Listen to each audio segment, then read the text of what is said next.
তাহলে বাক্যটি সম্পূর্ণ হবে। এরপর হচ্ছে নি, নি দিয়েও আমরা নেতিবাচক বুঝাই, যেমন আমি খাইনি, আমি যাইনি। এক্ষেত্রে আমাদের খাইনি এবং যাইনি এটিও নেতিবাচক বোঝাচ্ছে, নিও নেতিবাচক বোঝাচ্ছে। পার্থক্য হচ্ছে নাটা বসবে আলাদা, নিটা বসবে একসাথে। নয়, নয় কথাটা হচ্ছে এটাও নেতিবাচক বোঝাবে, যেমন সে নয় আমি যাব, সে নয় আমি যাব, সেক্ষেত্রে নয় হবে। এরপরে নেই, নেই অর্থটা বোঝাচ্ছে যার অস্তিত্বের অনুপস্থিতি রয়েছে, এটা বোঝানোর জন্য আমরা নেই বলি। যেমন আমার হাতে টাকা নেই, এটা নেই বোঝানোর জন্য আমরা এই নেইটা বলবো।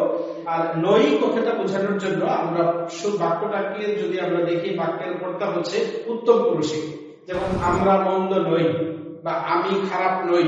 এই আমি এবং আমরা হওয়ার কারণে আমরা এই নইটাকে, এই বিষয়গুলো আমরা লক্ষ্য রাখবো।